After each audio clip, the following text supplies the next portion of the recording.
The feeling that you get from seeing people develop and grow and improve and become happy that's why we do this, because it's a nice feeling that you can't really put into words. Welcome to the We Are Powerful podcast, celebrating the people and teams who make the changes in themselves to transform the results for others in the organizations and communities they are part of. I'm James Russell, an organizational change consultant and coach. Hi everyone, my name is Alex Sellers. I'm the founder of Blue Heron Training. We're on a mission to help people and improve cultures wherever we go. So look, we're going to be talking to some truly inspiring people with powerful stories to tell. So tune in, subscribe to make sure you get alerts when new episodes are released. So welcome. This week we are talking to Chris Herbert, founder of the award-winning community organisation Fit for Life Youth, dedicated to improving the lives of children, young people and families from disadvantaged backgrounds. Tyler Lowe, who was a previous guest on the podcast, introduced me to Chris, and I just so wanted to share the work that he's doing in the Ladbroke Grove region of London to help young people build confidence, resilience, life skills, while promoting healthier lifestyles. So Chris, thank you for taking the time and joining us. No, my pleasure. Thank you. I appreciate you for making the time. And obviously a big shout out to Tyler for the recommendation. But yeah, no, pleasure. Chris, it's lovely to meet you. I think just to kick us off and to kick off for the listeners as well, could you just give us a background? Tell us a story about how you came to set up Fit for Life Youth. Yeah, sure. I mean, it's quite a long story in the sense of when I was younger, I used to attend a youth club on my estate. It was called Seven Feathers at the time. It's now called Dalgarno Trust. And it's a community centre now. I have a good group of friends, but then also be worked with by two kind of really amazing youth workers. So they kind of made a big impact on my life personally, and then also my friends. So I sort of, as I got older, I sort of realised, you start to recollect and be a bit more reflective and realise that, these guys really, really gave us, they went above and beyond. Things like on the weekends, we used to do football training, but training will start at 10, but we'll be with them until like 5 or 6. And so they really sort of helped us through a lot of life issues we were having and stuff like that. So then as I got older, as well as working or going to university, I've always sort of worked in my local area, the area of Ladbroke Grove, whether it was with the play service or like within schools as a PE teacher or sports coach. I've always kind of worked in the community, but I always had that link to the community. Then I got to a point, someone close enough to sort of make an impact passed away, an older gentleman that lived in my block. And then at his funeral, I was kind of, start thinking to yourself, what's going to happen when I die? What legacy am I leaving behind? And then, I just kind of decided the timing was right. And I just decided that I was going to just try and make that impact that they made on me. I wanted to pass that impact on and help other people. And I just started off doing voluntary work. I went back to my local youth club and, I've got qualifications, sporting kind of coaching qualifications. And, again, I know I've had businesses as well, like smaller businesses that I guess you'd call side hustles that I used to do. So I've got a bit of experience around that. And then, and I just went back and started volunteering. I also got into boxing quite seriously around that time. I saw boxing as the way in, like the vehicle that I could use to sort of connect. So I started just doing voluntary boxing sessions in the youth club, in the parks. I went back to some of the schools. I've got quite a lot, I know quite a lot of the schools because of working in a lot of them. So I knew a lot of people that I could go to and say, look, this is what I'm doing.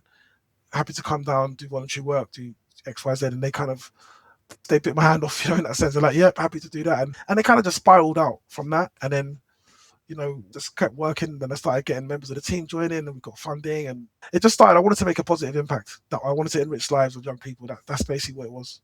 And I was going through some of your stuff. I love what you said about positive impact. I definitely share those motivators. One of the things that I wanted to do when I set my business up was help people. Do you know what I mean? Make an impact. Impact before business almost, It's like you really want to get out there and help. I admire and relate to that. I was watching one of your videos. I think it was your 3 or your 4 year anniversary YouTube video that was on there. Yeah. And brilliant video. Really, really good. One kid on there really struck me. And I think he's he's a volunteer, he's a helper, he's a youth worker. And you asked the question, like, what were you doing before? And he just was like, well, nothing.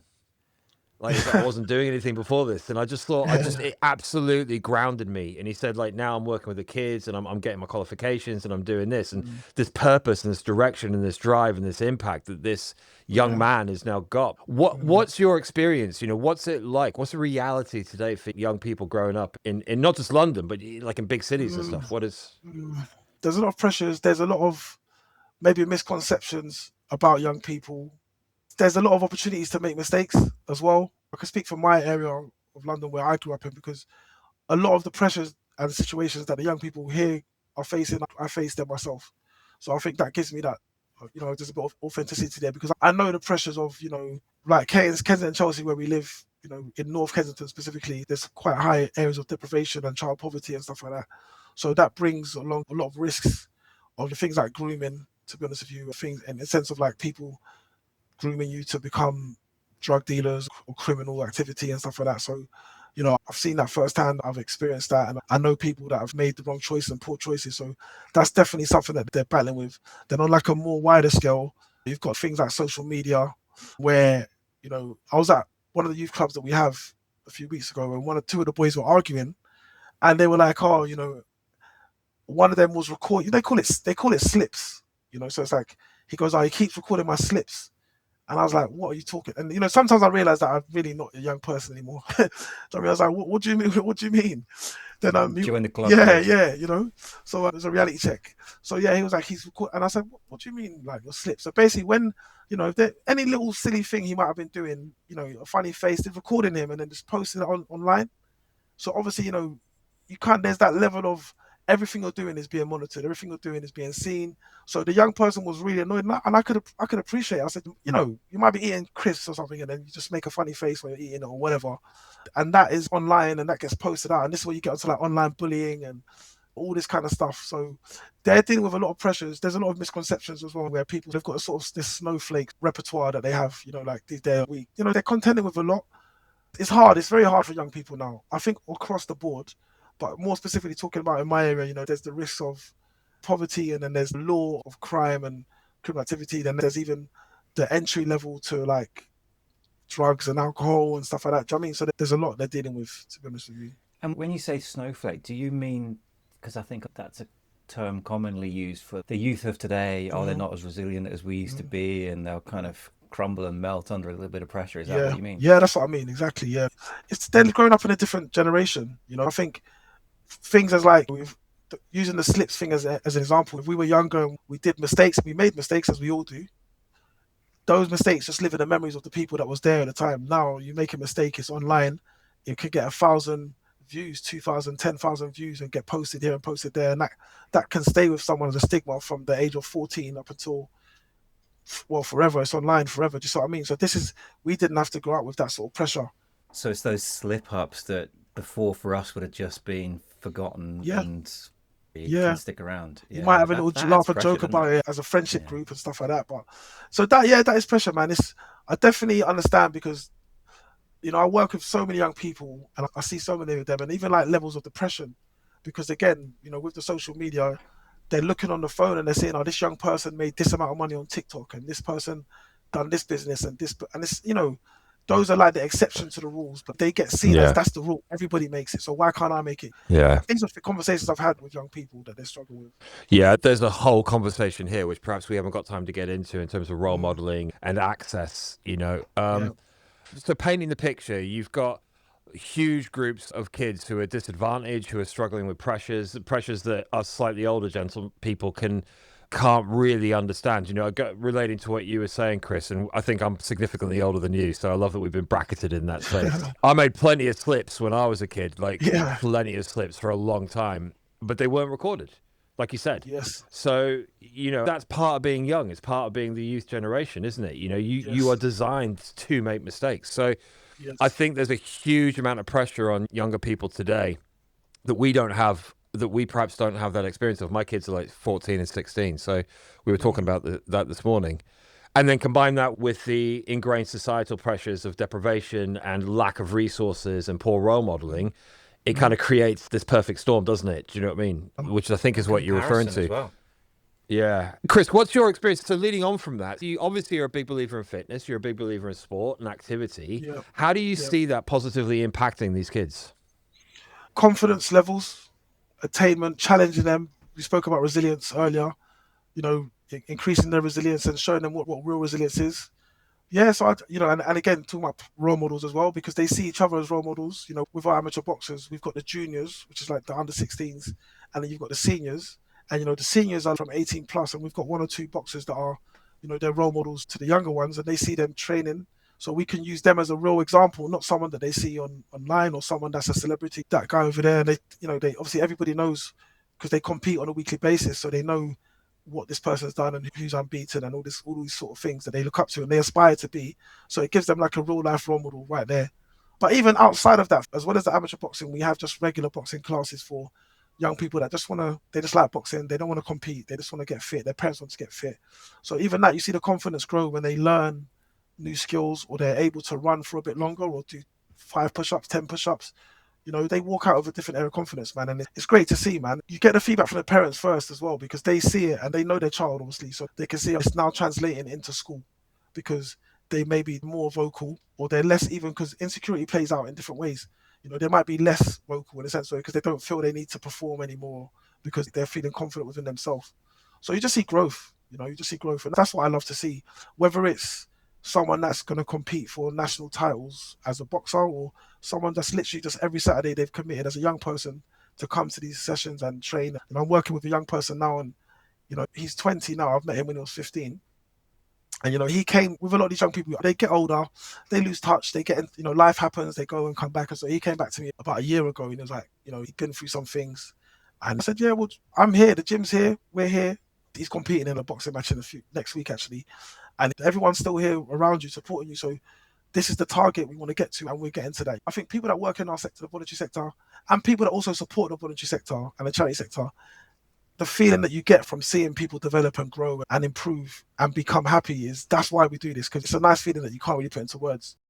It's interesting. I'm reflecting on where we started this with the modern pressures of today and technology and online social media, but actually what you've created, Chris, goes to the very fundamental human needs of belonging and structure and stimulus. You're giving them those fundamental things that we as humans need. That means, okay, fine, I can feel like I belong. My needs are being met, and I can then grow in that environment, and that I've got role models around me, I've got structure. Isn't that interesting that it's often those simple fundamental things that give us what we need? Yeah, I agree with you 100%. And Chris, tell us about some of the outcomes that you've seen of some of the kids that have been through Fit for Life Youth.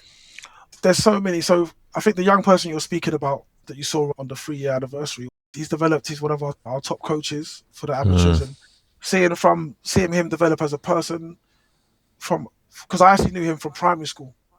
So I worked with him in primary school, and then, this is what happens. You lose touch and then you kind of reconnect again.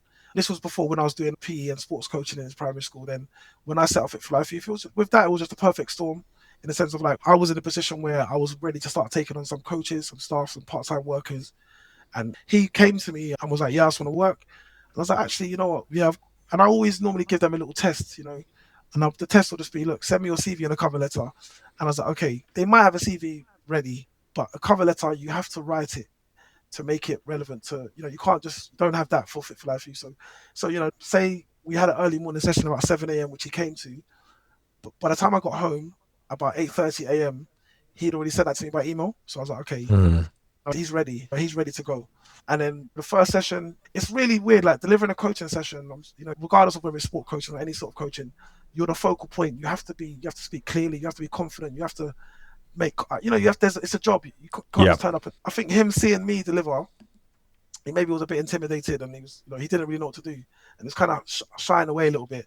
So then during the session, I said, look, don't have to be like me. Just go and find the child and find someone and just work with them. And then, from then now and the way he's developed it now himself now, where he leads sessions, he makes on behalf of the organization and the amateur boxing, he goes out to other clubs and makes his own connections. Wonderful. It's fantastic, man. It's really great. Good to see. There's so many, but I just like to see the development. It doesn't even have to be within Fly or Fit for Life. It can be within your family life, within your work life, career, going back to education, wherever it might be. So it's about development. I love that, Chris. I think that's inspiring. And I think it's so important. I think there's such a need for organizations such as yours, because there's so many gaping holes. There's so many kids fall through these cracks. And I do some work with an organization, Break, and their key remit is they help kids who've come out of care. They're 16, they've come out of care. And then between 16, 17, 18, there's nothing there for them, man. There's no protection. There's no kind of, parachute or anything for them. They're just there. And without these organizations, they'd be lost. And these are kids who have gone through hell, to be quite honest with you. I'm really impassioned by it. I think the work that you and other organizations like that are doing is so important. And to mirror what James was saying about activity and sport, it's a double whammy, isn't it? Because that stuff saves for life. Yes. Yes, and sport's such a great. I would say it's a good metaphor for life. Because you can be using football or boxing or any sport. Football as an example, you could be winning 2-0 and life's going great, and then they hit 2-2, and then how do you react? You've got a split second. You've got to react in that moment. You've got 90 minutes to make a change, and you might come back and win. You might end up losing. All right, whatever the result is, how do you react to that? If everything's going dandy, the weather's lovely outside, then all of a sudden you get that email. That changes your day. How are you going to react? We can all relate to this, and sport does that in a way that, and again, boxing. I think what really drew me to boxing was, what's the word? The kind of severity of it, because I played football to a decent enough level. I played rugby in primary school. I've always been sporty, but with boxing, it was 10 times more because there's actual danger, and you're actually literally getting punched in the face. Sorry to be, but that's the reality of it. So it's like you've got to make split-second decisions, and you have to remain calm under pressure. You're under the most pressure. You have to control all your natural urges of run, fight, or flight. And so I really enjoyed that, and that's what I kind of realized. Growing up on the estate I grew up on, there was a lot of fighting when I was younger for various reasons. That sort of molded me and molded my personality to some degree, but it was a very maybe dangerous environment, shall we say. But then in a boxing ring with coaches and in a sports structured environment, you could still get that lesson, but reducing the risks very significantly. Do you see what I mean? So that's what I love about sport. Whether, and it doesn't have to be boxing. It doesn't actually have to be sport either. It could be, if you're a musician, if you're an artist, if you're a performer, you're gonna face these challenges in these moments, and it will shape you going forward in your life. I love that. I ask Alex, how do you react in those sporting moments, Alex? When your team is too well, very well, given that we listened to Newcastle lose 7-2. Stop prodding. I saw that one. Just to track that back in, I think you're so right, and I know that you said that about your metaphor, but you're so right, Chris, in that you can take sport and it's a metaphor for life. It's a metaphor for how we deal with challenges. It's performance, isn't it? Because we work with organizations to help increase their performance, especially whilst they're going through periods of change or growth or uncertainty.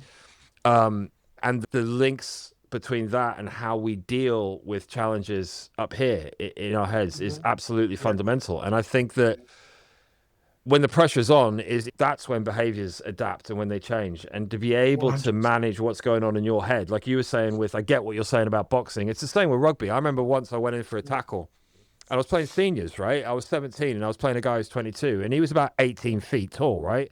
And I got scared as I was going in for this tackle. These guys were just giants. And I really hurt myself because I didn't commit, right? Because I was scared and I didn't commit. And that's the mindset shift, isn't it? We do it or we don't do it. Yes. And I think there's in that about performance, isn't there? Let's 100%. Commit. Yeah. No, I agree. You have to do it. You either do or you don't. Because the middle ground is when you are in danger. Like if you're sitting in indecision, that is the moment where you're actually at risk there. You either do it. So I agree with you 100% on that.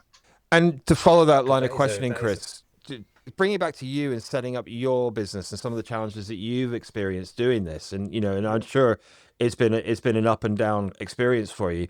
What are some of the sort of key challenges you faced and how have you dealt with that, both personally and perhaps in your supportive network as well? I mean, we've faced a number of challenges and, I think what I've learned, because my background is a small business, like I said, like side hustle sort of thing. So when I first came into this, I didn't know anything about the voluntary sector, the VCS sector, charity sector. I just kind of was like, the first thing I set up was a limited company because I didn't know. I knew I'd set up a limited company, so that's what I did. And then as time sort of went on, and I realized we were a CIC, which is like a non-for-profit, and now we're a charity. But that was sort of like, even that learning, now being in the charity sector, voluntary sector for as long as we've been in, the constant threat of, funding and funding cuts and stuff like that. So even now, we just received news of a few months ago that in our Kensington and Chelsea borough, within the next 3 years, they're doing funding cuts within the voluntary sector to 106 million, which is that's gonna cut deep, and that's gonna affect every type of organization. From we're like a grassroots organization, we work with bigger organizations, and there are organizations that may be smaller than us, so but everyone's going to feel it. So that's a constant threat that we have to deal and adapt.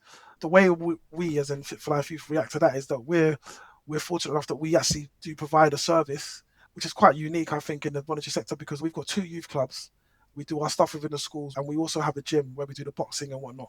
So we have members, and those members, they come, and we have regular members that are all ages, and they pay a monthly subscription to the gym. The way we react is like, okay, we need to make the gym better. We need to get more members and stuff like that. One very specific situation is before we opened the gym, we were delivering sessions in the community at a local community centre that was open in response to the Grenfell Tower tragedy. So we were delivering sessions in there. And before that, I was delivering sessions in parks and schools. But then we built up a following in the community centre. We were doing sessions like 3 or 4 times a week, really well received. They were free for the community. It was great. And as well, I was using that as a way also to develop younger coaches, like the young person we spoke about, and others as well. Then, like I said, you get an email from the council saying, oh, we're shutting this community centre on X date and you'll be relocated. And then again, me now knowing how things work and knowing that relocated is like, it's not going to be as smooth as we're just going to put you here, because there's a lot of moving. And I went through, or myself and Fit for Life, we went through the sort of era of, carrying a whole session on our back, kettlebells in the bag, weights, balls, bag, everything, parachutes, going from location to location. I wasn't really willing to do that. And we also had a good following of people. So, in a nutshell, that's when I started looking for a space, and looking, and we faced a lot of rejection. But fortunately, we managed to find somewhere which was literally across the road from where we were. And then that actually turned into a good situation for us, because we got the lease for there, and, we did everything. And I got a lot of support around that. A friend of mine was able to recommend me to solicitors that work pro bono for us and stuff like that. But then we were able to go to the council and say, look, we've got this space. It's across the road from where the community centre was. We can facilitate the other sessions, because it wasn't just us in that position. There was maybe 5 or 6 other community groups that were in the same situation as us. So we were able to actually broker a good deal with the council, which helped us, because to be frank with you, it paid our rent for the first year in that space, because I didn't know how we was going to pay the rent for the year. But the deal with the council managed to pay the rent for the year, gave us time, and as well, it was allowing the community to come in to see our space. And, we've got different groups coming in, different demographics of the area, because KNC, especially North Kent, is a very diverse area. There's a lot of different populations in this small area. So, you've got different groups, and there's some groups are quite insular, so they wouldn't necessarily come to one of our sessions, but they might come to another group that's taking place at our location. So then it gives us that exposure and whatnot. So that was, that was something that was a negative that turned into a positive, So, and there's been a lot more, but we can stay on that one for now. And you mentioned you got a solicitor that did some work pro bono for you. As the government cuts funding, do other parts of the community, parts of the economy, do they step up to help? I think yes and no. However, what happens is there becomes a swell, because more people are needing the support. So what happens is either less, if more people are going for a particular grant, or, or sponsorship, or whatever it might be, support in it, whichever way it comes out, now there's more. So there's more of a need. So then it's either they might ration it out or give less to more, or they might say we're going to focus on these. It's a challenge. It is going to be challenging. That's something you can't deny. So that's just something that it's kind of is what it is. For me, I look at it and I think the good thing is we're not alone in this situation. It's just something that's happened and it's happening. And you never know. I'm quite strong, faithful. Like, I've got belief in God. So these are things that I use to sort of empower me and be like, you know what, this is fine. I woke up one morning, I was like, yeah, I want to do Fit for Life Youth. And now, like, by the grace of God, we've got a gym, 2 youth clubs. We do 5 or 6 sessions across schools every week. We do a holiday program. We do so much. And that's due to being, like, even meeting you guys is just off the back of the work we're doing. I was speaking to a friend the other day, and I was like, yeah, I said, you know what? I just do the work and things come. So that's the sort of faith that I have, that it's going to be okay. We just deliver the work, and you never know. And that's the resilience, isn't it? That's the resilience that is age old. That if we want to go back to our ancestors who went through difficult times and world wars, that's the fundamental resilience that they had to deal with adversity, and they found that they could achieve stuff. So I love the fact that through adversity, you're actually tapping into people's resources as to, okay, well, look, this isn't going to define us. It's not going to beat us. What can we do? Yeah, it's that old adage, keep calm and carry on. You've seen that poster, keep calm and carry on. Is well, because as well, like, this is what we say to the young people. I have to be authentic and I have to be honest with you. Because what's the other option? And you know what? We're doing good work. And if whatever's going to happen is going to happen, but I'm confident and very happy and proud of the work I've done. There's so many stories that we've done good work and we will continue to do it. And it might be, maybe it'll be in this format, maybe in a different format, but we're going to keep doing the work however we need to. Chris, what are some of the challenges? You talked about them already, but what are some of the things that you're still grappling with? If anyone's listening to this and they just think, I'd love to get involved or I'd love to help, what are some of the areas where you could use some support? Funding's always a sticking point or a pain point within organizations, because how it kind of works, again, not to get too technical, is you get funding for particular grants or particular projects, So it might be like using, Alex's examples like rugby. Say we might get a grant from the RFU to do a rugby program. We can only use that money for rugby. Now, where a lot of charities suffer is actually the core costs. Things like Wi-Fi, water, rent, salaries. So a lot of funders don't necessarily give funds for core costs. So they give funds for projects, and that's their prerogative, and they have their reasons. But I think within ourselves as well, there are areas of skill, like a skills development for the staff, like managing the staff, because we've got a staff team where some of them are very skilled at certain things such as coaching, but sometimes there's other elements, maybe the more soft skills, where they still need development. The team is growing, and I give a lot of myself to a lot of the team. I try my best, but there's only one of me. But luckily, fortunately, we've got like a good group of trustees being a charity now that do support and volunteer. So any support in any which way it comes. Sometimes just a recommendation, even just goodwill or repost on social media. Do you see what I mean? It's like we're really kind of for the community, and that's kind of how we get around, like just whatever support we can take. It could be even volunteering on a certain event.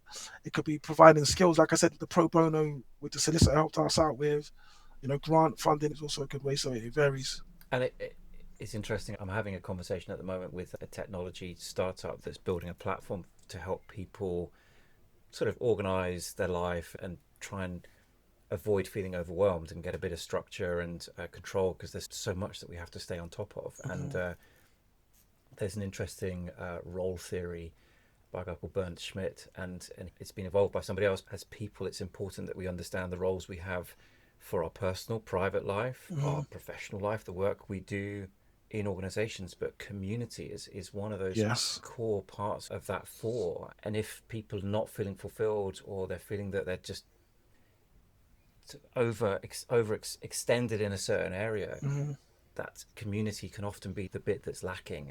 And I think it's interesting that people have done a work on this, and they've worked out that actually for us to have that balanced, to be fit for life, not just for youth but for older, we've got to have a balance of what we do, and it's important that we do stuff in the community. I think, like you said, talking about to our needs as human beings and how we're wired and hardwired, we're raised in communities, it's very important. And I think it's undervalued, because now communities have kind of moved online. It makes a big difference. We do a session on a Saturday morning. It's like a family session. So we have some people that come with their kids, some people that come on their own. And sometimes I marvel at the end of the session. So it's 11 to 12 and everyone stays and just talks and, laugh, jokes. And now they've got their own, they go out while we're going bowling, they're doing this. And I'm like, this is crazy, because they've just come to the gym. But I knew the gym has the power to do that, because I've been members of gyms before.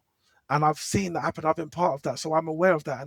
And I think a lot of the time, that's why people go to particular gyms. It's not so much because of how fancy the equipment is and whatnot. It's because of the other people. They go, they want to see that person. How's it going? Community is very important.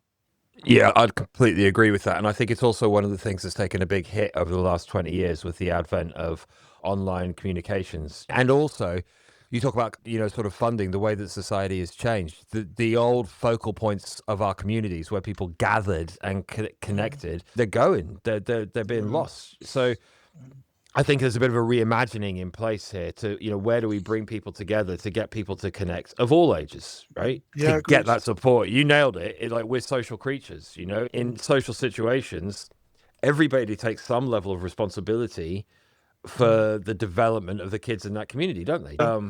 Yeah. It takes a village to raise a child. We work on a project, and I was doing a delivery in a school a few weeks ago, and I was explaining to them, they were year 10. It was their careers day. Yeah, they were year 10.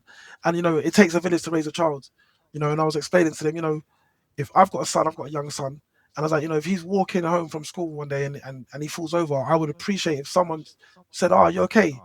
Or the same way, if my son was doing something that he shouldn't be doing, I'd appreciate if someone said, like, "Stop making so much noise," or whatever. So yeah, it's very important. Yeah, I love it. I heard something the other day, and I think it's one of the societies or cultures in Africa. The greeting is not "How are you?" It's "How are your family?" or "How are your children?" And I think that's pretty interesting. Yeah. So, Chris, one of the questions that we ask all our guests is if you could give some advice to your younger self, knowing what you know now and what you've experienced, what would that advice be? The advice would be just to, without trying to be funny, keep calm and carry on, in the sense of, like, just believe in yourself. And if I could have, I would have started sooner, because I think self-doubt is something that I think everyone suffers with it, and everyone does. People think I'm quite, and I am quite, I do get things done, but I would have maybe started a bit sooner if I could have, or done more. But yeah, just keep calm. It's going to be all right. Make sure you've got good people around you. Yeah, that's been picked up by other Chris, people before as well. Having good people around, supportive Yeah, networks, is so important.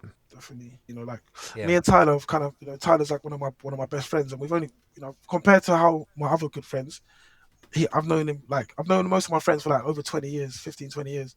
With Tyler, he's kind of one of my best friends. I haven't known him as long as that, but because I recognize he's a good person, and you need good people around you, because they're, again, that village, that community we're talking about, Yeah. Yep. Absolutely. Love it. So, Chris, if people want to find you or find out more about Fit for Life Youth, I see you've got an Instagram page. Where's it best for them to take a look? Yeah, I'm on LinkedIn, just Christopher Herbert. And then we've got our website is under construction at the moment, but it's just fitforlifeyouth.co.uk. So it's all, they can find me any which way. Well, Chris, I love what you're doing in the community, and hopefully as people listen to this, you'll inspire them to get involved in their community initiatives. Yeah. As I've said, it's such an important part of people feeling fulfilled in life, and it's that village community that develops the generations that follow. So thank you for talking to us and sharing this. Oh, my pleasure. It's been a pleasure, guys. You're very welcome. It's been lovely to meet you, Chris. And if anybody who's listening to the podcast wants to check it out, there's loads of great stuff on YouTube as well. Some really inspiring stuff about the work that Chris and his team are doing. Excellent. Well, hopefully you've enjoyed this episode. Check out We.Are.Powerful.org if you would like more content and useful links. Contact us via the website if you'd like to get involved. Subscribe. Recommend this podcast to your friends and colleagues if you think that it'd be useful for them. So yeah, thank you, Chris, and keep doing what you're doing. Thank you. My pleasure, guys.